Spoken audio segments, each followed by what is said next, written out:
This is an alpaca.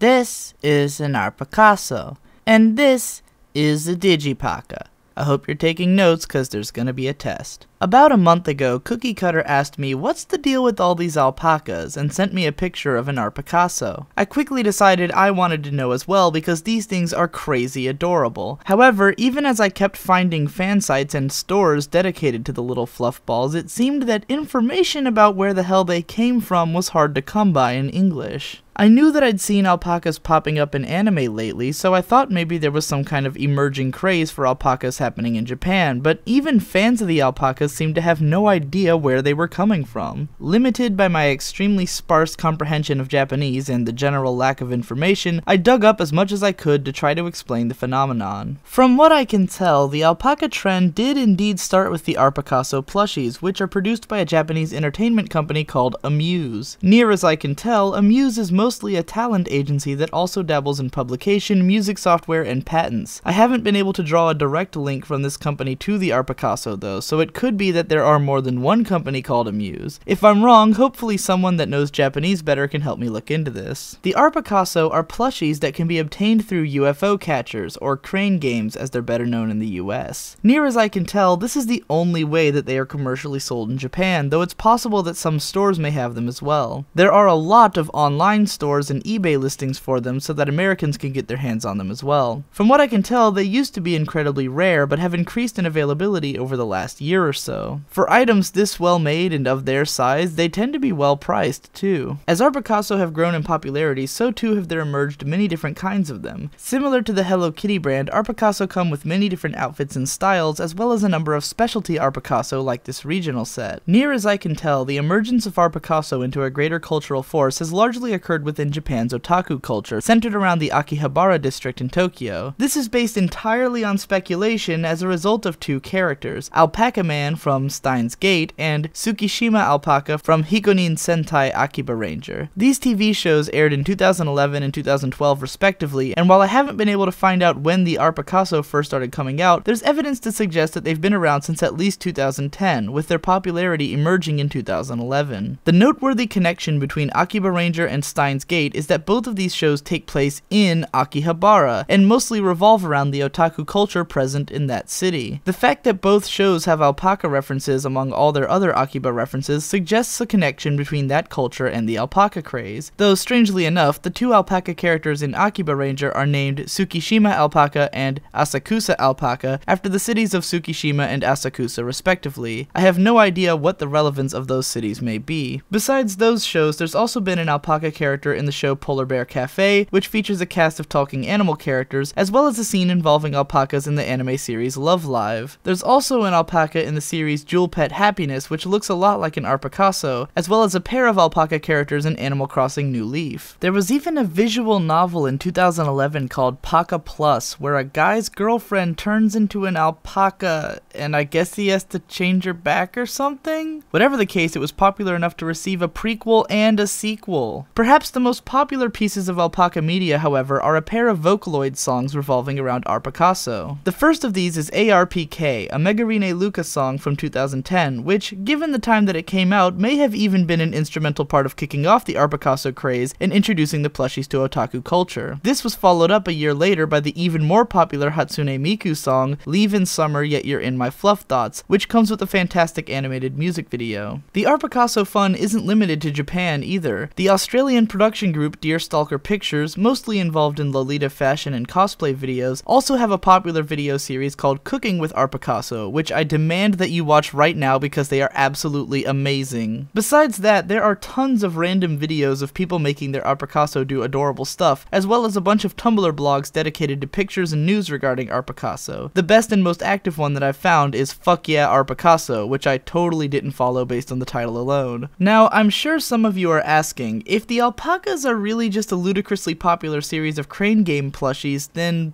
What's the big deal? Why do people care about these particular plushies so damn much? I have a couple of theories to help try and explain it. When it comes to cute things, simplicity is always the way to go. Most iconic characters and designs tend to be identifiable with only a couple of simple lines. Hello Kitty is perhaps the most famous example of a design that was so simple and yet so distinguishable that it became a cultural phenomenon without any connection to an existing narrative. This little cat is now a $5 billion enterprise with every form of connected media imaginable developed over the last nearly 40 years. By the way, pony fans, did you know that she was voiced by Tara Strong in one of the animated series? Arpakasso is, at its core, very similar to a teddy bear, with the simple black eyes and three-shaped mouth. It's got the rounded limbs and fat, fluffy nature shared by most cute things, but what makes it stand out is simply its being an alpaca. The shape of an alpaca isn't something which has been replicated in many plushies in the past, especially not with the big-headed Disney look that the Arpakasso has. Its puffed-out chest and raised head gives it a sense of regality and pride, which also sets it apart. I've also been thinking that part of the Arpakasso's prominence in the otaku community could be tied to the massively popular 2011 anime series Mahou Shoujo Madoka Magica. In that series, the famously creepy evil mascot character Kyubey has the same facial structure as the Arpakasso, which may have inspired some level of connection. It would certainly explain why I found 2 different videos about Arpakasso murdering their owners on YouTube. Anyways, hopefully this video has been helpful in explaining what the hell those fluffy things are that I keep posting on Tumblr, which is only going to become more frequent now that I have an Arpakasso of my own. If the overwhelming cuteness of this video has inspired you to look into obtaining your own Arpakasso, I recommend heading to Google, as there's a ton of easily findable information on where to buy them, as well as guides helping you avoid fakes. I'm gonna link some of those guides in the description. That's all for now. Keep me in your fluff thoughts!